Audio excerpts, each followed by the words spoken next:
Now that we've added our users and created our shares, an extremely important function of a Lucidlink file space is our data protection capabilities. Accidents happen, whether that be intentional or unintentional. In order to protect your data, it's important to be able to revert to a prior point in time. So if we look back at our command line interface, we have two features within Lucid. One is Snapshot and Snapshot Scheduler. If we look first at the Snapshot Schedule, we can see that we can create scheduled snapshots that happen at particular intervals and retain a certain amount to ensure recovery. Our intervals are in minutes, hours, day, weeks, months, or years. So for example, you could have a snapshot every 15 minutes as a schedule, and you keep 4 for the hour. Then you have 24 hours in a day. So you could have 24 hours of retention on an hourly policy. You can configure this to satisfy your business continuity, disaster recovery, time objectives. You can also complement with a snapshot schedule a standard snapshot. A standard snapshot is manually executed. In our environment right now, where we've got our base directory structure, let's perform a snapshot with Lucid snapshot create, and let's specify its name as now. We'll require our root password, and we've now got a snapshot. So if we navigate to our OS client, we'll see our snapshot tab. Our snapshot tab across Windows, Mac and Linux mounts your snapshots.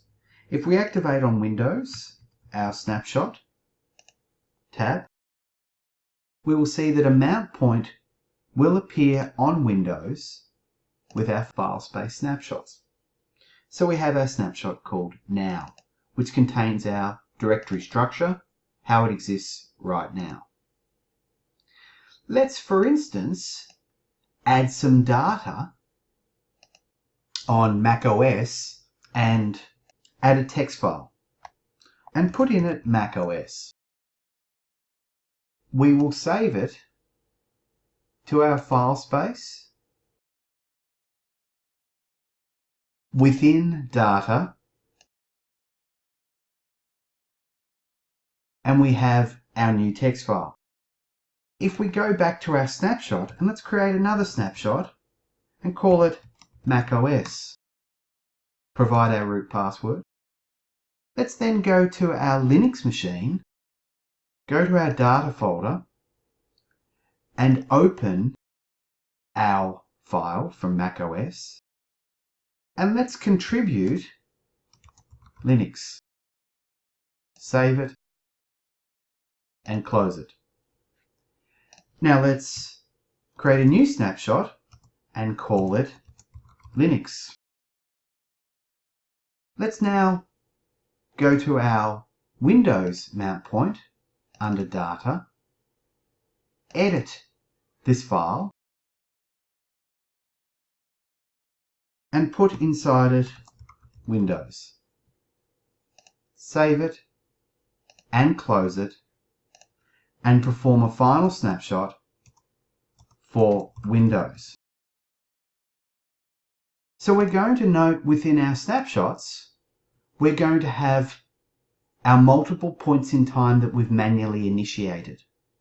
Our snapshots are read-only and can be mounted across Windows, Mac and Linux and honour our user access control shares. So if we look inside macOS and open up data, we will have a read-only file that reflects macOS. If we change to our Linux snapshot and open up the file, we can see our read-only file contains Linux.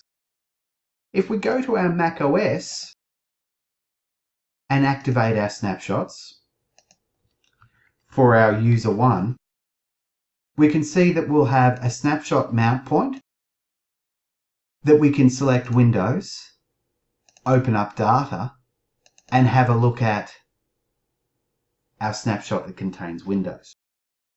So snapshots form an important function, whether they be automatic policy-based or manually initiated snapshots, in protecting your data